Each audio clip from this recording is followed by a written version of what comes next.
Sarah Blakely, who owns Spanx, tells a great story. She had a brother, and every night at dinner, her dad would say to them, "What was one thing you failed at today?" And that failing was a good thing. Because if you didn't fail at something today, then you weren't trying.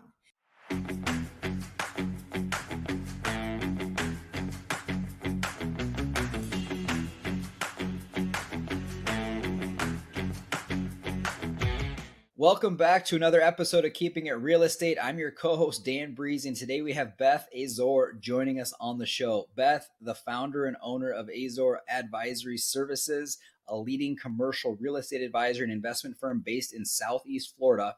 As a principal, Beth, you currently own and manage 6 shopping centers in Florida and travel the country consulting with brokering deals, training associates in commercial real estate in the industry. With that, welcome to the show. Thanks, Dan. Well, I guess the bio is a little old. I recently sold 2 of those shopping centers, but still good. Okay. Sounds great. So you have 4 left. I do. Before we started on our show here, you told me that you've been doing this for 39 years. Yes. You can tell by my picture. I started when I was 8, right? Exactly. So you started in 1992. What got you into real estate investing in 92? So I was a leasing agent for a third-party provider. I had been there about 6 years, started in 86 in their rookie training program, and I was a rock star leasing agent. I just could lease space quickly, easily at very high rents. And my boss came to me in, I think, 88 and said, "Do you want to invest in this shopping center?" I said, "No, I don't have any money." And he said, "Okay." And then they bought it and it did very well. And 2 years later, he came to me and he said, "We're going to buy another one. Do you want to invest?" The first time when he asked me, I was probably making $60,000 or $75,000. The second time, I was probably making 6 figures, but I still said I didn't have any money. And I'm thinking, I'm maxing out my 401k. I'm good. I'm having a good time spending my money. And then the third time he came to me and he said, and now I'm probably making 125, 130. I'm 32 years old. I'm married. We've got season tickets to every football, basketball, soccer, hockey, alumni from college. I mean, we're living the life. And he's like, "You guys are freaking idiots." And he took me, my boss at the time, took me down to a local bank and co-signed a $50,000 note for me so that I could invest as an LP in my first deal. And that, you could say the rest is history. I LP'd as a limited partner with him 6 more times. I ended up growing through the company. I was there 18 years. I was the president the last 6 years I was there.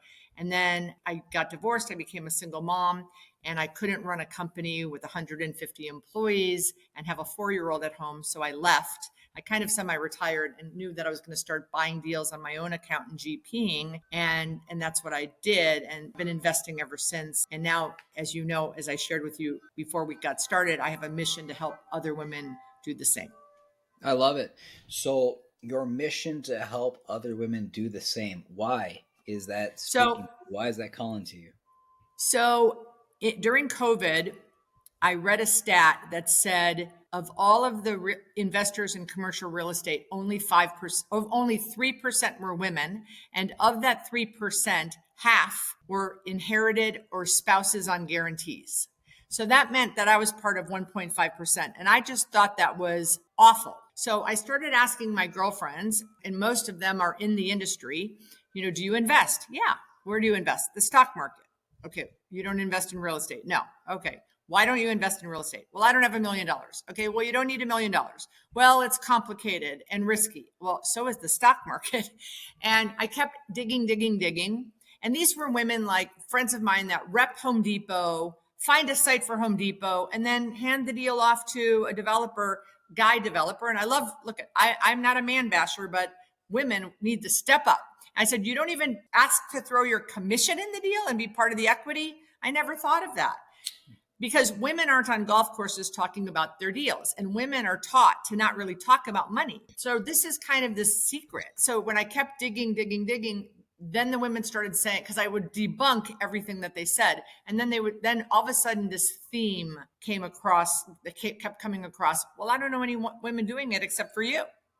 I said, "Okay, that's a problem I can solve." So during COVID, we had a virtual summit. We had 100 women that participated. I interviewed 8 women that I could find that were investing in self-storage, multifamily, fix and flips, obviously me for retail. And it was a huge success. Everyone loved it, great reviews. So since then, I've done 4 live events, and we just finished ours last week. 250 women sold out. I don't teach them how to do it. I say, I'm not going to teach you. There's no mastermind. I'm not upselling. I just want to motivate you, expose you to these women that are doing it. Now, more and more and more, I find more women because I also have a podcast called Women Investor Wednesdays. And every time I meet a woman that's invested in one, in a 4-unit or 8-unit or self-storage or as an LP, I said, I need you on the podcast. So we probably have interviewed between the conference and the podcast over 100 women. Wow. And so my goal when I started this, I was 60 and I'm going to be 70 in 6 years. And my goal is to get that 3% up to 10%. Now, I don't know how I'm going to calculate that or figure that out, but every year at the summit, I ask people who, started investing over the last year since you came to the summit. And usually every year, 8 to 15 people stand up. So I know we're making progress. Yeah, that's awesome. I love that. And so going back to you, let's just say your boss at the time, he's like, hey, you want to get into real estate? You don't have any money. Let's go down to the bank. I'm going to co-sign with you, which is what an interesting and awesome risk to take with somebody who really believed in you. Yeah. And you invest in this deal. What was that first deal like for you? Were you scared? Was your husband nervous? Were you just like, no, ready? I think I knew I was going to be the person leasing it, and I knew what I could do as my job. My job was to fill the vacancies, and I knew it was a phenomenal piece of real estate. So we were good. And we had seen my boss do it twice where we said no. And so I was starting to become a believer. We put in that 50 and it returned over 7 figures. Wow. Over 7 figures? Yes. So 50K to over $1 million. Over $1 million. So over 20x return on one real estate investment. Now we bought it in 92 and we sold it in 17. So we're holders. We don't flip things. We have a deal that we bought it for 4 million. There were 10 of us in that deal. We bought 2 deals, 4 million and 4 million. And we sold one of them a few years ago, made a ton of money, but the one we still have, I have one left with him. I LP'd 6 times with this guy. And the one that I'm still in, we bought for 4. It was appraised last year at 60. Now this does not happen, obviously, right? Deals, but I always say, don't wait to invest and wait. And we bought that one in 2001 and we still own it. Got it. Do you think that type of inflation or appreciation is going to continue to happen here in the US with what the Federal Reserve is doing with their currency manipulation or printing?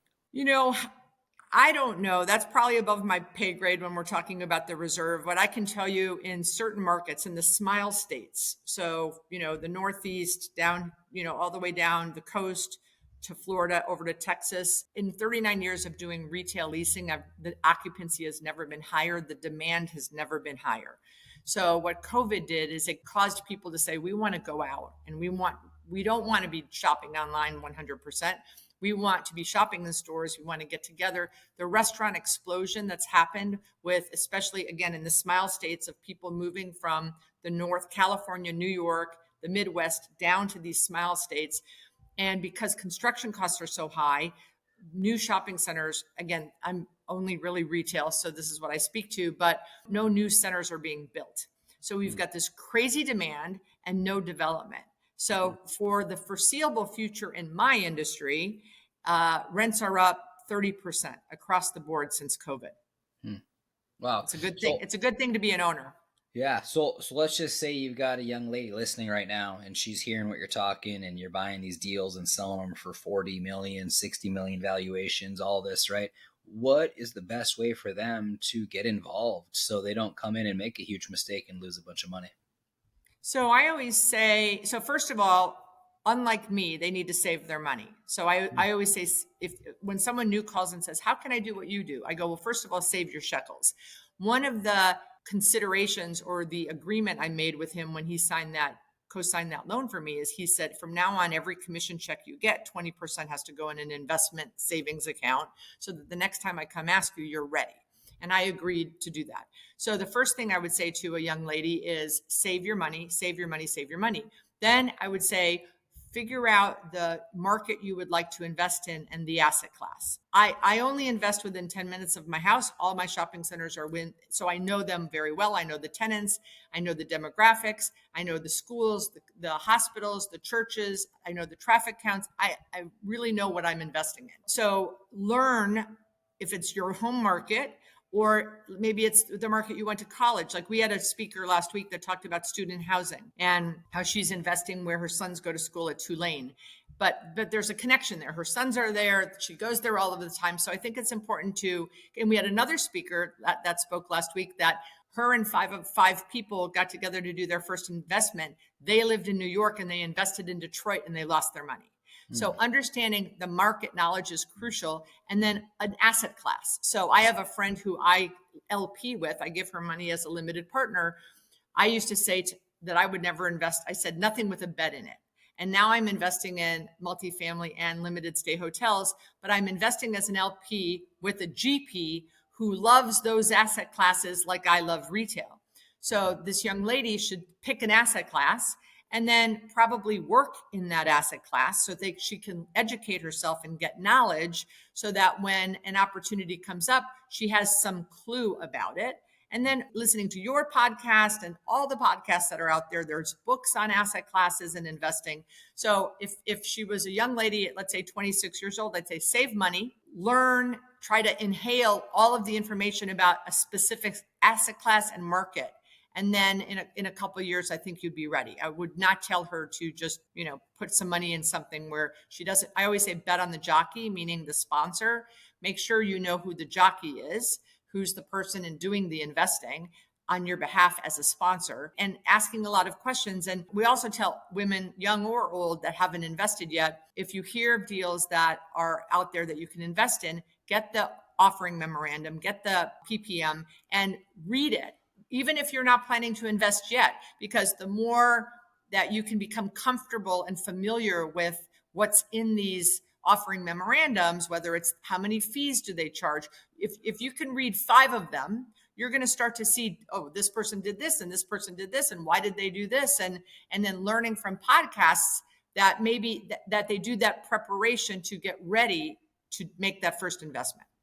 Yeah, one other idea that's come into my mind would be potentially to attend what you guys are putting together. I mean, you said you just had an event where you had 240 or 250 women that all are getting together to learn about real estate, right? Yep. Yeah, They're learning how to invest. So I'm interviewing, I had 13 speakers. We had a lawyer that talked about the offering memorandums and the capital stack, and we had a woman that talked about due diligence. But we had 8 women who are current investors in 8 different asset classes, and I interviewed them on stage, and I asked them, what was their first deal? How did they get started? And that's like a fireside chat, 20 minutes. And then in the afternoon, they go in breakout rooms so the women, the attendees can I like fix and flips. I'm going to go to this woman's breakout room. And in that room, the speaker dumbs down, says, okay, this is how I found it. This is how I did the underwriting. This is how I got the loan. This is how I raised the money. And this is the result. So it's entree into basically the women leave going, if they can do it, so can I. But all of the women talk about preparation, knowledge. CCIM has a great intro to valuation class. If anyone is interested, that's a great class to take. I love CCIM, and I like that better than masters in colleges most of the time if you're going to go into commercial real estate. But I think a woman that wants to invest, or anyone that wants to invest, doesn't have to get the CCIM, but that first class, that 5-day, or I guess it's online now, intro to valuation is phenomenal. Yeah. I think about what I'm hearing, and I can say for me, as we started to get into real estate investing, getting in the same vicinity of other folks that were further along drastically helped see the future more clearly. If you can get around other people, like someone like Beth, who's been doing this since 1992, and she's bringing around some of the best she knows, just getting in the same room and rubbing shoulders with these people over and over again, something changes, and it feels like not much is happening. You don't really notice it, But from my perspective, the way that my confidence has increased the quickest is to get around other people who are successfully investing in real estate. And that doesn't mean that, you're not going to have any problems. You're not going to have any challenges, because if you're in this business long enough, mark my words, you're going to have some problems. You're going to have some challenges. But like you do, if you invest in a 401k, which is a pretty slow vehicle to financial freedom, you're likely going to have some problems because of the pace of that vehicle. So the question really isn't, are you going to have problems? Just what problems do you want to have? So Right. I love that you're putting that together for all these ladies. When you guys get together, where is it? Is it online? Is it in person, or they're both? It's in person. Yeah, it's a 3-day event. It was last Wednesday night. We have a first timers session, so all the first timers can kind of learn from the people that have been there before. A welcome party, and then Thursday all day is the interviews and the breakout rooms, and then we have a Thursday night gathering, and then Friday we do more breakouts, and then Friday afternoon about 50 of the 250 get on a bus, and I drive them around my assets. Like I'm doing a $3.5 million renovation on one of my shopping centers. So they got to see that. The GC was on the bus. The project manager was on the bus. And then we go down about 20 minutes to Miami. It's in Fort Lauderdale. We go down to Miami and we visit my friend Natasha, who invests in the multifamily, that I am an LP in her deals. So they see my 4 as the GP. And I've developed 2 of them. So one was a strip club. I knocked it down and built a strip center. And one was a 2-story 1970s office building that I built a Starbucks strip center and a Wawa.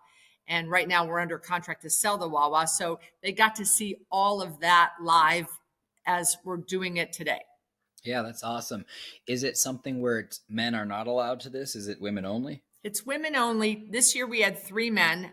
So I'm not against men, but when the men are in the room, the women won't stand up and say things to me like, Beth, tell me again what a cap rate is. And I want them to feel 1,000,000% comfortable. Yeah. So I don't encourage a lot of men to come. Got it. Why do you think that it is that a woman won't stand up and ask the question if a man's in the room? I think that they've been in a lot of rooms with a lot of men, and that's what happens to us. I was just in a room the other day, and I'm negotiating for a $15 million loan for one of my assets. And I was in a room, and we had started the conversation, and a leader of the lender walked in and turned to my intern and said, so is this your deal? Because he was a guy. And the lender's loan officer said, no, Beth is the client. Yeah. But that happens to women. Unfortunately, still in Yeah. 2025. Wow. Yeah, I have a daughter. She is 3, and we'll see if she invests in real estate or not. What would be some things you might suggest to me as her dad to raise a girl that can be in a room with anybody and stand up and ask a question? Yeah, I mean, congratulations on being a girl dad. I think that encouraging her that she can do anything, right? She can be the president. She can drive race cars. Make sure that she knows you have your full support. Sarah Blakely, who owns Spanx, tells a great story. She had a brother, and every night at dinner, her dad would say to them, what was one thing you failed at today? And that failing was a good thing. Because if you didn't fail at something today, then you weren't trying. And he made failure a success. And she went out and did Spanx, and now she's doing, now a shoe company. And so I loved that. What did you, every night at dinner, he asked her. They would like run to the table. Guess what, Dad? I tried out for cheerleading today and I didn't make it. And they would celebrate that because so many people are afraid of failing. And so I think that if you have that sense of confidence, your daughter will be in a room and she's not going to know any better to not ask the question to the men in the room. And, tell her if she doesn't have a seat at the table, she needs to make one her own. Pull up a chair. Yeah.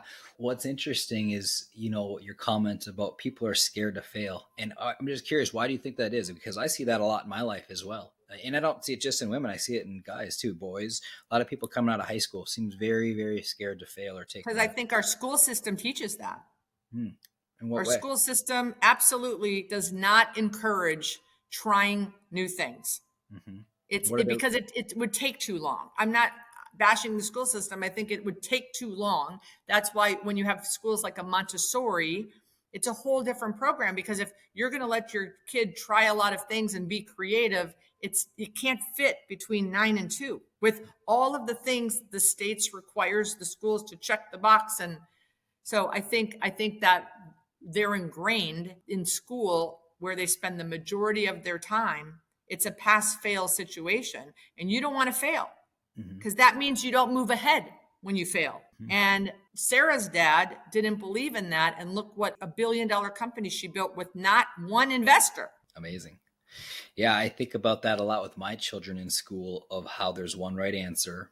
We're judging you as far as like A, B, or C, or D, or F. And you're not, and you don't look at the next person's paper. Don't collaborate. No, yeah. Put your eyes on your own. No collaboration. So not balancing strengths and weaknesses. Yeah. Yeah, we're looking at it at a school similar to Montessori called Apogee. It's a newer school, but based on leadership, and they don't use bells. There's no homework, and it really speaks to me in the sense that I don't think that most of the kids coming out of high school that I see are just super confident and roaring to go take on the world. It seems like, what do I do next? Someone help me, tell me where to go, what to do. Right. They're not independent thinkers. Yeah, definitely. Another thing that I think about for some of these ladies that you're talking about, getting into it. One thing that's helped me tremendously when I was younger, I wanted to be a snowboarder really bad. When I was 13, I had this dream of being a professional snowboarder. And one thing that drastically changed how I was on a day-to-day basis was my visualization of what I did in my mind's eye.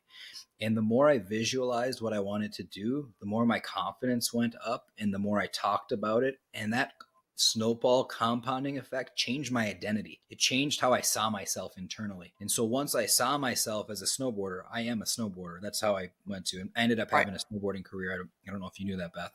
But on the way up from never snowboarding to actually getting paid to snowboard, there was a huge identity shift. And once I owned that and really felt in my core, like, this is who I am. I'm a professional snowboarder. This is what I do. I didn't behave in the certain ways. I didn't do what needed to be done. But once that shift happened, things really moved quickly. So something for your ladies to consider. My son is a golfer, and he wants to play in the PGA. He plays in college now. Nice. So I'm going to share that story with him, because you can imagine the amount of people that are telling him. He actually introduced me on stage on the last morning, and the theme for the first 4 years of the summit was overcoming fear.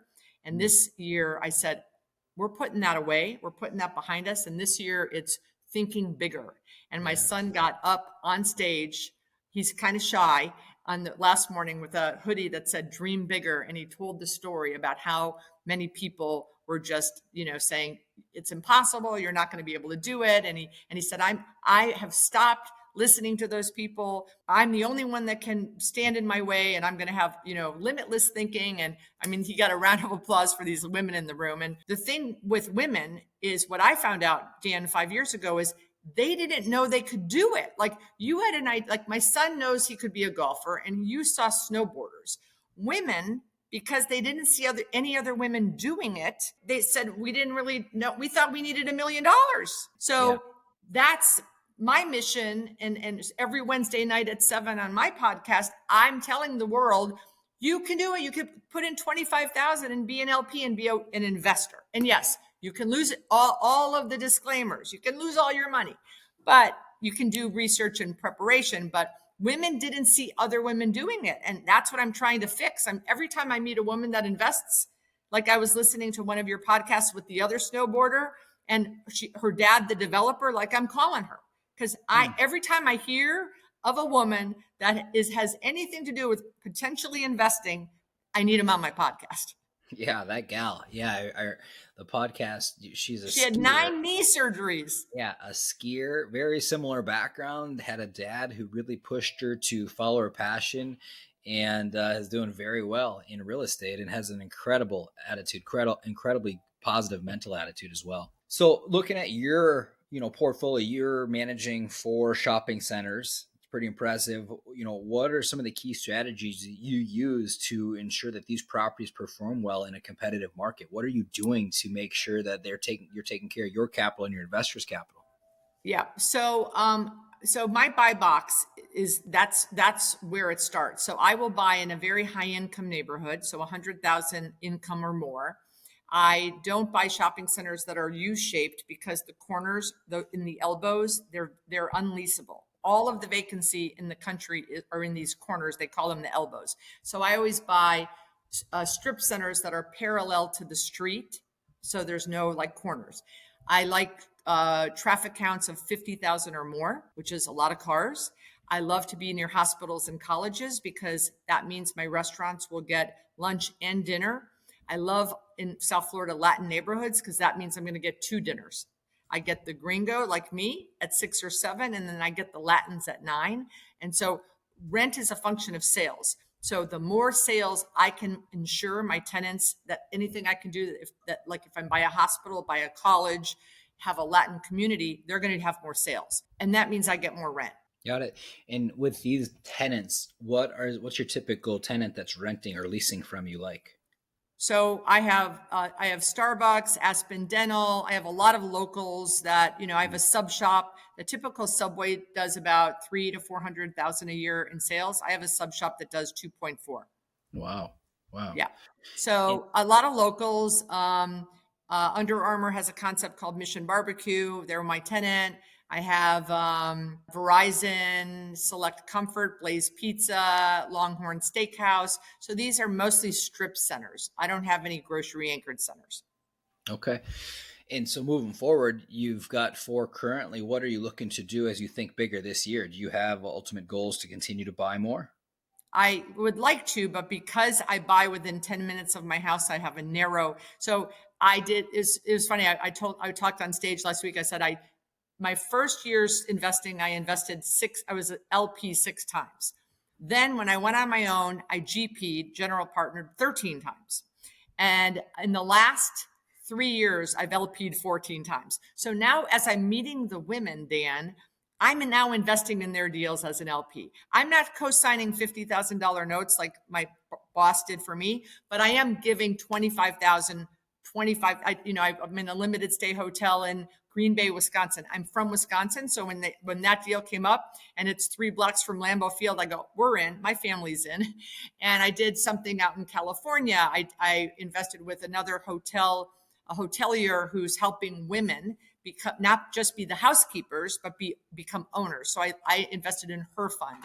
So I'm starting to invest more around the country with women because in my narrow geography, it's hard to find deals because I'm so specific. But I'm looking at a deal now that I've been trying to buy for 30 days. I'm hoping that it comes back around. It's another strip center.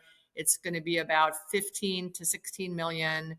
And I'm excited. I wanted to buy it. I've been wanting to buy this for about 18 years. I missed it the first time.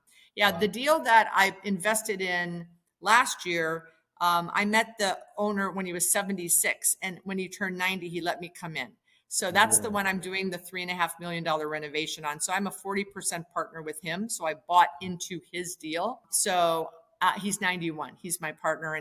And the first lease we did, I raised the rent from 35 to 55. And he said, what took me so long? Oh my God. Why didn't I bring you in sooner? We raised the value of the shopping center $1 million with one deal because he didn't realize, even though I owned shopping centers on either side of him, he was $20 below market. He was very happy that he was 100% leased, getting rent from all of his tenants, on time every month, but he didn't realize he was $20 below market. Yeah. Looking ahead, where do you see some of the biggest opportunities within real estate, in 2025, 2026? So in retail, I've been saying this for a long time and it hasn't come true yet, but I believe it will. I don't believe in bank branches. I don't think bank branches are going to be a thing in 5 years. And so that's a lot of great real estate. I've tried many times to buy some bank branches because Starbucks and Panda and Chipotle and Shake Shack, they all want them. So that in your market, if you can find an empty bank branch on a high traffic corner, if it's a good price, I think that's going to be a huge opportunity. I think that's the biggest opportunity that I see. Franchises are going crazy right now. Franchises have always been interesting and a part of my ecosystem, but it's blowing off the doors right now. And I just think the entrepreneurial trend since COVID is gone crazy, and that time and capital are going into franchising. I think that people have to be very, very careful with franchising because many franchisors really just care about the franchise fee. And I've leased to so many of them where they come in crying because the franchisor isn't living up to what they promised. So I think people should be very, very, very careful. But I think it's about 75% more activity in franchising today than in my career. Okay, got it. So what about challenges that you see in the So industry that you're the going to face? construction costs and the interest rates are, killing us all. Like I'm selling my Wawa that I built. It's, a gas station, C-store. When I first did the site work, the bid was 890. It came in at 1.9. And then when I first broke ground on it, the cap rates were 3.9 and I'm selling for 4.4. Now the 4.4 is record breaking right now, but I can't help but, and my partners can't help but remember when we broke ground, it was 3.9. So both of those things are the interest rates and the construction costs. And I don't see interest rates getting that much lower. And I don't see construction costs with the fires and the hurricanes, the labor and the supplies and the tariffs. I don't see that going away. So I just think everyone has to just get used to these construction costs. I don't think they're going back to where they were. And I really don't see any big change. I hope I'm wrong on the interest rates, but I think everyone just, like I just said, I'm not going to wait for the 3.9 anymore. Let's just sell. What's the best we can get? And I got offers at a 4.8, 4.9, 4.7. I said, I'm holding to the 4.4. And luckily I had a 1031 buyer that came in and said, I'll pay it. And Wow. my partners are very happy, but it took the home run deal into maybe a 1.5, which sucks. Mm-hmm. Well, at least, I mean, that does suck, but in this state of the market, to have a win, it's a very great place to And be. that's what my partners say. There's nothing you could have done. You got the best rent, the lowest cap rate. You built it on time. We got it delivered. I mean, so it's good, but you can't help but looking back, Dan. Yeah. Yeah. Well, looking forward, you're saying now, okay, we're buying where cap rates are up, rates are up, construction costs are up. Do you see deals now that you can put together being much more profitable in the next 3 to 5 years or 7 to 10 Yes. years? Yeah, because there's people that are out there that are older, like my partner who's 91. Mm-hmm. There are people that own real estate and are it's 100% leased. They're very happy. I have 5 that I'm watching and 1 I'm negotiating. So there's 5. I'd love to buy all 5 of them. And they're all owned by 80-year-olds or older. None of them know what they have. They're just very content and happy. My partner, before I jumped in, he was very content and happy. He wasn't going to renovate for $3 million. Why should I do that? I'm full. Well, when I showed him that one lease, we almost doubled the rent and increased. They go, oh, so there are people out there that are content and they don't want to push the envelope. My partner sat in the room when I negotiated the rent from 33 to 55. And when the guy left, he said, I could have never done that. Like he wouldn't have had that conversation with the guy. But the guy, it was an urgent care and he has insurance, Blue Cross Blue Shield. He goes, I can't go anywhere. I'm stuck. You know what's amazing about that comment, Beth, that makes me think about it is there's been, as we run our businesses, we manage 17 apartments in Dallas and Nashville. And what's so interesting is the power of internal belief. When you feel something and believe something's going to happen, it's amazing how when we go into conversations and you find certainty in what you want to do or what you want to create, how much more likely it is that that person molds. And I don't know exactly what's going on. I don't know if it's just an energy felt, but man, if the belief can be right that something is possible, the opportunity multiplies on the chance of it coming to real life. Is that kind of what you're talking about right here? I mean, you were here able to come in and move rent. You believe it's possible. Boom, here we go. The next person says, I just couldn't have done it. Yeah, that's funny. So you have apartments in Dallas. So do you know Arlene and Victoria Garza with Reap Equity? Uh-huh. They opened the conference. They were my first speakers, mother and daughter. Yeah, they're great. Love those two. They went their first 42 unit, and now they have 6,000. Yeah, I love them. I know them very well. I know them very, very well. Great people.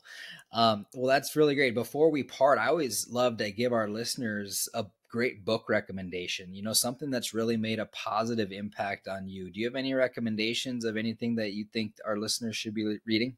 I have 3. Wow.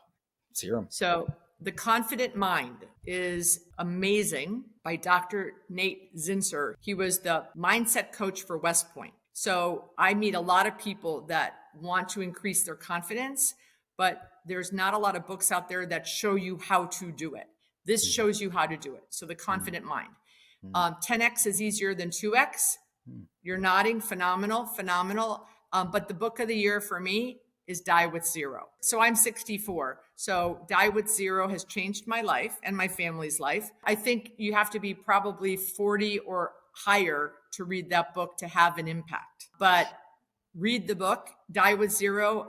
I probably have given out 50 copies. It's amazing. Wow. What just high level? I'm intrigued by the title. What's So, it about? so, and people go, Die with Zero. No, I have to leave my kids money. Yes, you plan ahead, leave your kids money, but how much money do you want to leave them? Well, I want to leave them X. Well, what if you already had that for them? So maybe 2 years ago, I was working 45 hours a week. I'm working 20 to 25 hours a week now. I didn't give my kids cars. Okay. I said when they were 10 years old, and we live in a community where every 16-year-old gets a big car with a big bow on it. And I said, when they were 10, start saving your money. Mom will give half up to 10 grand. That's it. My older son, I think, got a car at 19 or 20. He saved $7,500 and he got a $15,000 car. My little one, who's 21 now, the golfer, he saved $750 and he got a $1,500 car. And he drove that Jeep around with no air conditioning in Florida and no stereo for 2.5 years. And then I read the book, and the book said, when you die at 80 and your kid is 40 and he gets $1 million check, the book said when you're 80 and your kid's 60, I'm an old mom. But if you're 80, you die and your kid's 60 and he gets $1 million check, what's he going to do with the $1 million check at 60? He goes, your kids need money when they need money. So I went and got my kid a car. He was 21 for his 21st birthday. I got him a car that had air conditioning. And I said, bravo, you got the message. You drove around for 2.5 years with no air conditioning and a $1,500 car. But experiences and impact through your life. So my older son lives in LA. He's in the entertainment business. We go to Broadway to New York and we see a bunch of plays for 3 or 4 days. You can imagine what I do with my golfer. We've been to the Masters. We're going to the Ryder Cup this year. Experiences is more important than the checks. Yes, they will get the checks.